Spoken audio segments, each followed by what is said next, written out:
Hello नमस्कार साथियों, आप सभी का एक बार फिर से स्वागत है हमारे YouTube channel GK DP Pareek पर। दोस्तों, अपने राजस्थान के एकीकरण के बारे में पढ़ रहे थे। फर्स्ट वीडियो के अंदर अपने राजस्थान के एकीकरण के सभी चरण और उनमें लगने वाली रियासतों, ठिकानों और केंद्र शासित प्रदेश के बारे में चर्चा कर ली थी। अपने राजस्थान के एकीकरण के इस दूसरे वीडियो में आज कुछ गहराई से बातों का अध्ययन करेंगे जो बार बार एग्जाम में किसी न किसी प्रकार से पूछे जाते हैं। दोस्तों, चूंकि आपने पहले ही पढ़ लिया कि राजस्थान के एकीकरण के समय राजस्थान में 19 रियासतें, 3 ठिकाने और 1 केंद्र शासित प्रदेश था और उनका अलग अलग 7 चरणों के अंदर विलय किया गया। 3 ठिकाने आपको मैंने बताए थे, नकुल ट्रिक से, नीमराणा, कुशलगढ़ और लावा, और 1 केंद्र शासित प्रदेश था शीर्षरेणी का, अजमेर मेरवाड़ा। कुछ और विशेष बातों का अध्ययन करते हैं। दोस्तों, अगर देखें क्षेत्रफल की दृष्टि से सबसे बड़ी रियासत जोधपुर थी और सबसे छोटी रियासत शाहपुरा थी। जनसंख्या की दृष्टि से सबसे बड़ी रियासत जयपुर थी जबकि सबसे छोटी रियासत शाहपुरा। यानी क्षेत्रफल और जनसंख्या दोनों की दृष्टि से सबसे छोटी तो शाहपुरा है, भीलवाड़ा की। और अगर क्षेत्रफल में देखेंगे बड़ी भाई, क्षेत्रफल तो जोधपुर, बाड़मेर, जैसलमेर इनका ही बड़ा है, अर्थात जोधपुर रियासत, ये ध्यान रखना है। और जनसंख्या की बात करेंगे तो भाई जनसंख्या कहाँ होगी? जहाँ अपनी राजधानी होगी। अपनी राजधानी कहाँ है वर्तमान में? जयपुर, अर्थात जनसंख्या की दृष्टि से बड़ी हो गई जयपुर।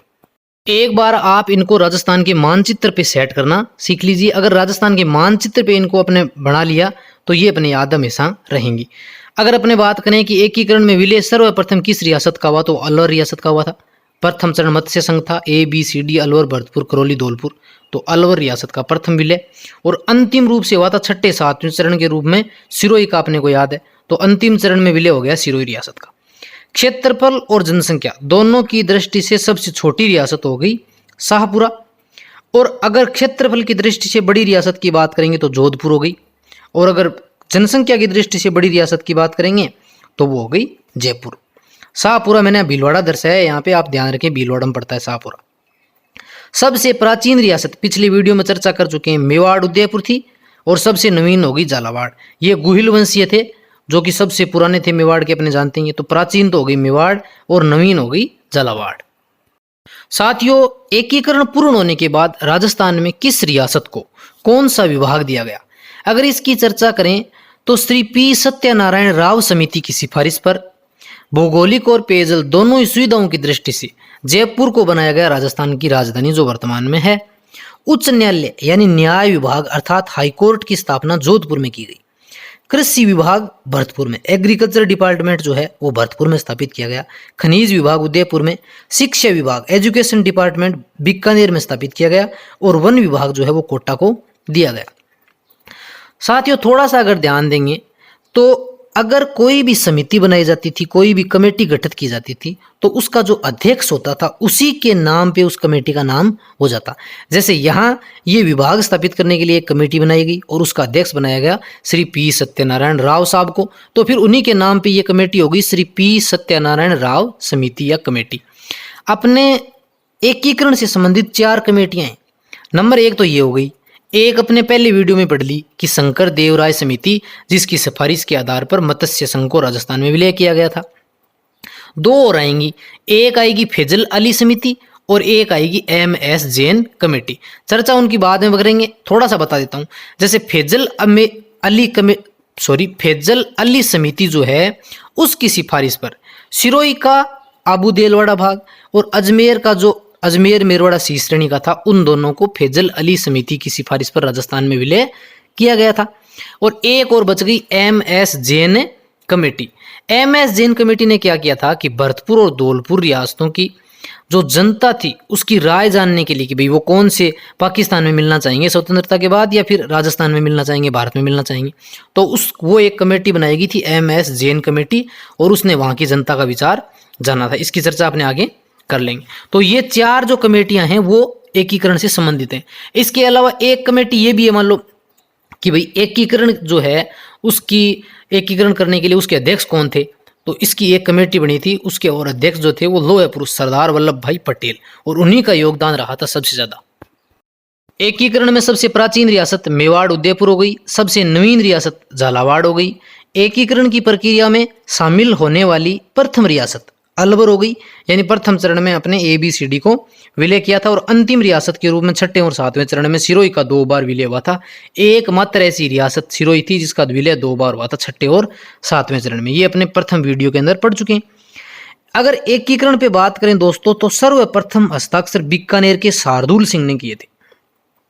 यानी बीकानेर नरेश शार्दुल सिंह ने 7 अगस्त 1947 को ही अपनी रियासत को भारत में मिलाने के लिए जो सम्मेलन पत्र था उसके पर हस्ताक्षर कर दिए थे, और वो ऐसा करने वाले प्रथम देशी शासक थे। तो ये बात विशेष है, ध्यान रखनी है। और उस सम्मेलन पत्र पर अंतिम रूप से हस्ताक्षर किए थे धौलपुर के महाराणा उदयभान सिंह ने, जिनको अपने राज प्रमुख बनाया था, अगर याद है तो सर्वप्रथम हस्ताक्षर तो किए थे बीकानेर नरेश शार्दुल सिंह ने, और अंतिम हस्ताक्षर किए थे धौलपुर नरेश महाराणा उदयभान सिंह ने। याद रहे, बीकानेर के शार्दुल सिंह ने 7 अगस्त 1947 को विलय पत्र पर हस्ताक्षर कर दिए थे। अगले पॉइंट की बात करें दोस्तों, तो राजस्थान की एकमात्र मुस्लिम रियासत थी टोंक, अर्थात नवाबों की नगरी टोंक जो है वो उस समय एकमात्र मुस्लिम रियासत थी। 2 जाट रियासतें थी, भरतपुर और धौलपुर। किशनगढ़ और शाहपुरा, ये 2 ऐसी रियासतें थी जिनको तोपों की सलामी का अधिकार नहीं होता था। अर्थात ये एक राजकीय सम्मान होता है, और इसके बारे में आपने सुना होगा कि फलाना राम को 21 तोपों की सलामी दी गई। तो वो यही सलामी है जो शाहपुरा और किशनगढ़ उस समय इन 2 रियासतों को देने का अधिकार नहीं था। और जबकि सबसे ज़्यादा तोपों की सलामी जो है वो मेवाड़ वालों को दी जाती थी। अर्थात मेवाड़ उदयपुर के जो महाराणा होते थे उनको सर्वाधिक 19 तोपों की सलामी दी जाती थी उस समय। सिरोही का राजस्थान में 2 बार विलय हो चुका, ये अपने पहले भी अध्ययन कर लिया। अगर आपको ध्यान में हो तो छठे और सातवें चरण दोनों में सिरोही का विलय किया गया था। छठे चरण राजस्थान संघ में सिरोही के आबू देलवाड़ा को छोड़कर बाकी पूरे सिरोही को संयुक्त वृहत राजस्थान में मिलाया गया था, जबकि सातवें चरण अंतिम चरण में राजस्थान के अंदर सिरोही का आबू देलवाड़ा भाग मिलाया गया था। राजस्थान में राज्यपाल का पद 1956 में लागू किया गया। अर्थात राजस्थान का जब एकीकरण पूर्ण हुआ अंतिम चरण 1 नवंबर 1956 को, तब राज प्रमुख की जगह राज्यपाल का पद सृजित किया गया था। और उसमें प्रथम राज्यपाल गुरुमुख निहाल सिंह को बनाया गया जो कि पंजाब निवासी थे। पूर्ण एकीकरण 1956 के समय मुख्यमंत्री थे CM मोहनलाल सुखाड़िया, ध्यान रखना है। यानी जब एकीकरण पूर्ण हुआ था 1 नवंबर 1956 को, उस समय अपने राजस्थान के मुख्यमंत्री मोहनलाल सुखाड़िया थे, और जिनका कार्यकाल सबसे लंबा रहा था, अर्थात वो 4 बार CM बने थे। अगर अपने राजस्थान के प्रथम निर्वाचित CM की बात करें तो टीकाराम पालीवाल था। दोस्तों मैं आपको थोड़ी सी जानकारी दे दूं कि अपने राजस्थान के एकीकरण के 5वें चरण अर्थात संयुक्त वृहत राजस्थान यानी 15 मई 1949 को 5वें चरण संयुक्त वृहत राजस्थान में प्रधानमंत्री की जगह मुख्यमंत्री का पद सृजित किया गया। यानी 5वें चरण तक प्रधानमंत्री होता था, और फिर 5वें चरण के बाद अब प्रधानमंत्री की जगह कर दिया मुख्यमंत्री का पद। और प्रथम मनोनीत मुख्यमंत्री बनाए गए थे हीरालाल शास्त्री, ये अपने पिछले वीडियो में पढ़ा है। और राज प्रमुख थे उस समय मान सिंह सेकंड, उन्होंने इनको शपथ दिलाई थी हीरालाल शास्त्री जी को। तो ये हो गए अपने राजस्थान के प्रथम मनोनीत CM, जबकि राजस्थान के प्रथम निर्वाचित CM हो गए टीकाराम पालीवाल। यानी अपने राजस्थान में 3 CM मनोनीत हुए, उनमें एक तो हो गई हीरालाल शास्त्री, एक हुए जयनारायण व्यास जो निर्वाचित भी हुए मनोनीत भी हुए, और एक हुए वेंकटाचार्य जो एकमात्र ऐसे CM थे जो ICS भी थे। तो ये थोड़ा सा ध्यान रखना है दोस्तों। अगर राजस्थान शब्द की बात करें तो एकीकरण के दूसरे चरण में ही राजस्थान शब्द का प्रयोग कर लिया गया था। यानी एकीकरण का दूसरा चरण था, उसके अंदर 9 रियासतों को मिलाया गया था, तो उसका नाम रखा गया था पूर्वी राजस्थान संघ, आपको अगर ध्यान है तो। लेकिन उस समय मान्यता नहीं मिली थी इसको, तो इसकी मान्यता जो है वो एकीकरण के छठे चरण अर्थात 26 जनवरी 1950 को जब अपने भारत का संविधान विधिवत रूप से लागू हो गया, तब राजस्थान शब्द को मान्यता दी गई, और छठे और सातवें चरण दोनों का नाम हो गया था राजस्थान संघ। साथियों, देशी रियासतों के मसले को हल करने के लिए 5 जुलाई 1947 को एक कमेटी का गठन किया गया रियासती विभाग नाम से, और उसके अध्यक्ष बनाए गए सरदार वल्लभ भाई पटेल। अर्थात लोह पुरुष सरदार वल्लभ भाई पटेल की अध्यक्षता के अंदर ये गठित किया गया विभाग, और इसके सचिव बनाए गए VP मेनन को। अर्थात सरदार वल्लभ भाई पटेल और VP मेनन को राजस्थान का एकीकरण करने का श्रेय दिया जाता है। दोस्तों, बांसवाड़ा के महारावल चंद्रवीर सिंह ने एकीकरण पत्र पर हस्ताक्षर करते समय यह लिखा कि मैं अपने डेथ वारंट पर हस्ताक्षर कर रहा हूं। बड़ी विचित्र बात है, उन्होंने कहा कि मैं अपने मृत्यु प्रमाण पत्र पर हस्ताक्षर कर रहा हूं। ऐसा उन्होंने क्यों कह दिया? ऐसा उन्होंने इसलिए कह दिया कि आप अपने खुद के ऊपर ही लेकर देखिए। मान लीजिए आपको भृगु ऋषि ने आशीर्वाद दिया और आप बन गए किसी रियासत के राजा। अब आप वहां के राजा बन गए तो आपके चारों ओर सैनिक, शाही भोजन, सेनाएं, ऐशो आराम, 36 प्रकार के भोजन, सुख और चैन की जिंदगी हो गई। अचानक से आपको लगा दुर्वासा ऋषि का श्राप और आपके पास कोई आया और उसने कहा कि भाई साहब इस पत्र पे हस्ताक्षर कीजिए कागज पे और आप आज के बाद में राजा नहीं रहेंगे, फकीर बन जाएंगे, भूखे नंगे एकदम। तो बताइए आप उसके ऊपर और उसको करना और पड़ेगा उस पर हस्ताक्षर, क्योंकि अगर आप हस्ताक्षर नहीं करेंगे तो आपको फिर युद्ध झेलना पड़ेगा और आपकी तो मृत्यु वैसे ही हो जाएगी। युद्ध की तो जरूरत ही नहीं, अगर युद्ध का शंख भी सुन लिया आपने तो भी आपकी तो मृत्यु हो जाएगी। अर्थात कहने का मतलब ये हुआ कि अगर आप और मैं भी होंगे तो भी यही कहेंगे, क्योंकि भाई एक राजा का पद छिन रहा है। तो उन्होंने ये कहा था, ध्यान रखने वाली बात है, ऐसा कौन कह सकता है? जो वीर होगा चंद्रमा के समान वही कह सकता है। अर्थात महारावल चंद्रवीर सिंह ने कहा था बांसवाड़ा के कि मैं अपने डेथ वारंट पर हस्ताक्षर कर रहा हूं। अगले पॉइंट पर बात करें तो जोधपुर मारवाड़ के शासक होनंत सिंह या हनुमंत सिंह जो हैं वो पाकिस्तान में मिलना चाहते थे। अर्थात मारवाड़ जोधपुर के शासक जो हैं वो मोहम्मद अली जिन्ना के कहने पे पाकिस्तान में मिलना चाहते थे, लेकिन कहते हैं कि लॉर्ड माउंटबेटन और सरदार वल्लभ भाई पटेल के दबाव के कारण उन्होंने राजस्थान में मिलना स्वीकार किया। धौलपुर और भरतपुर जो है वो जनता की राय जानने के लिए MS जैन कमेटी का गठन किया गया। अर्थात थोड़ा सा ध्यान रखेंगे कि धौलपुर और भरतपुर की जो जनता थी वो एकीकरण के समय भाषा के आधार पर यूपी में मिलना चाहती थी, उत्तर प्रदेश में।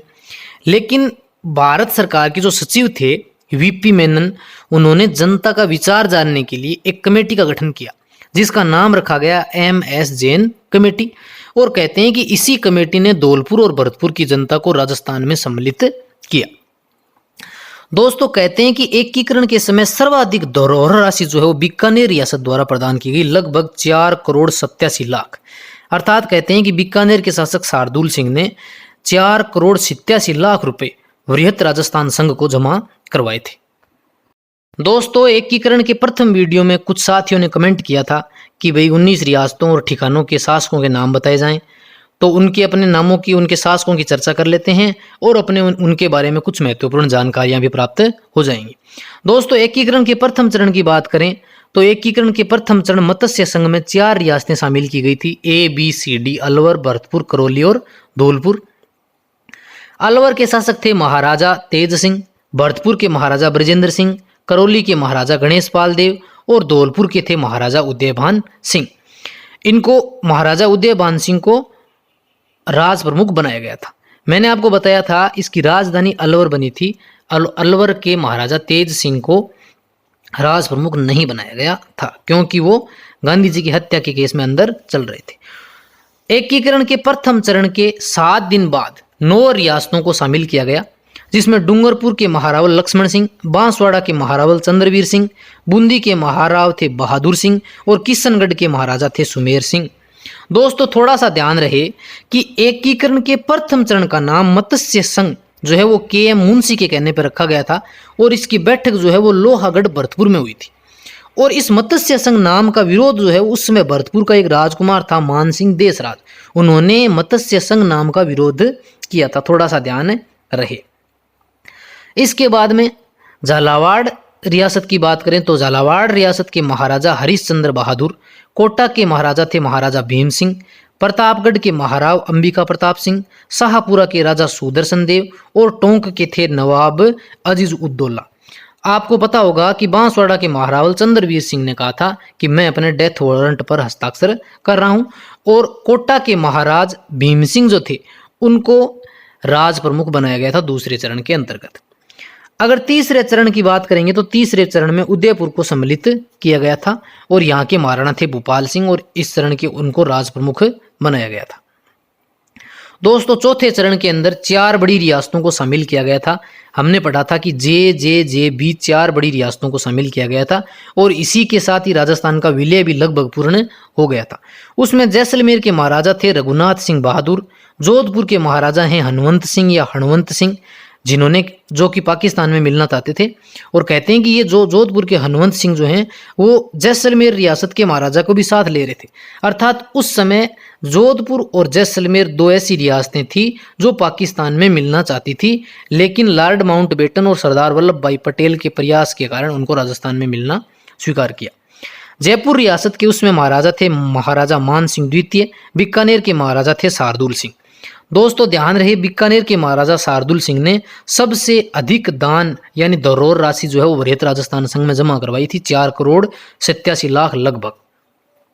और जयपुर के महाराजा मान सिंह द्वितीय जो हैं उनको बनाया गया था इस चरण का राज प्रमुख। आपको पता होगा इन्हीं मान सिंह द्वितीय ने अपने जो मुख्यमंत्री जो हुए थे हीरालाल शास्त्री प्रथम, उनको शपथ दिलाई गई थी। और अगर आपको कोई पूछे कि अंतिम राज प्रमुख कौन थे तो ये मान सिंह द्वितीय ही थे, क्योंकि इसके बाद में जो और कोई बना नहीं यही रहे, और उसके बाद में जो पद है वो राज प्रमुख का हटा के राज्यपाल बना दिया गया। तो अंतिम राज प्रमुख जो थे वो महाराजा मान सिंह द्वितीय थे। मान सिंह प्रथम वो थे जिन्होंने हल्दी घाटी के युद्ध में अकबर की तरफ से महाराणा प्रताप के विरुद्ध युद्ध लड़ा था, थोड़ा सा ध्यान रहे। सिरोही रियासत का विलय राजस्थान में 2 बार किया गया था, 6ठे और 7वें चरण में। यहाँ के शासक थे महाराव अभय सिंह। इसके अलावा 3 ठिकाने रह गए दोस्तों, नकुल, नीमराणा अलवर, कुशलगढ़ बांसवाड़ा लावा, जो कि उस समय जयपुर के अंदर था। नीमराणा ठिकाना जो है वो प्रथम चरण में सम्मिलित किया गया था, कुशलगढ़ बांसवाड़ा का दूसरे चरण में सम्मिलित किया गया था, और लावा उस समय जो जयपुर में था वर्तमान टोंक में है, इसको चौथे चरण के अंतर्गत सम्मिलित किया गया था। नीमराणा के शासक उस समय राव राजेंद्र सिंह थे, कुशलगढ़ के राव हरेंद्र सिंह थे, और लावा के ठाकुर बसंत प्रदीप सिंह थे। दोस्तों इसके अलावा थोड़ा सा ध्यान रहे कि कोटा के शासक जो थे ना भीम सिंह, वो हाड़ौती संघ बनाना चाहते थे, और मेवाड़ के शासक जो थे भोपाल सिंह, वो मालवा और गुजरात के राजाओं के साथ मिलके मेवाड़ यूनियन बनाना चाहते थे। मैंने आपको बताया कि एकीकरण पे सबसे पहले हस्ताक्षर बीकानेर के शार्दुल सिंह ने किए थे, और अंतिम हस्ताक्षर जो है वो धौलपुर के शासक ने किए थे। थोड़ा सा ध्यान रहे दोस्तों कि भारत आज़ादी के दौरान ब्रिटेन में लेबर पार्टी अर्थात मजदूर दल की सरकार थी, और वहाँ के प्रधानमंत्री थे क्लीमेंट एटली, और भारत के गवर्नर जनरल वायसराय जो थे वो थे लॉर्ड माउंटबेटन।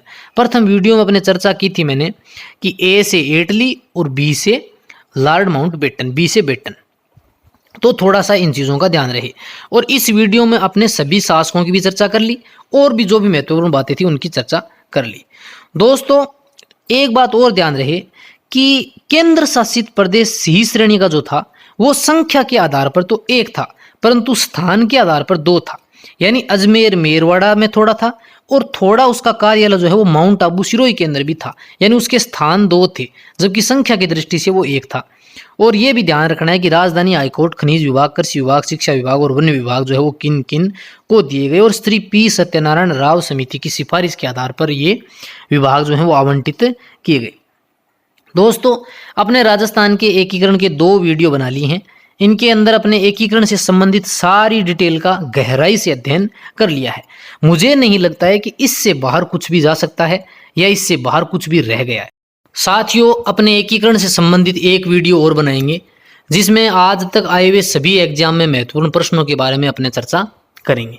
दोस्तों आपको ये वीडियो कैसा लगा कमेंट करके ज़रूर बताइए, वीडियो को लाइक कीजिए, और अगर आपने अभी तक चैनल को सब्सक्राइब नहीं किया है तो चैनल को सब्सक्राइब कीजिए, और बेल आइकन को ज़रूर दबाइए, जिससे आपको हर नई वीडियो की नोटिफिकेशन मिल जाएगी।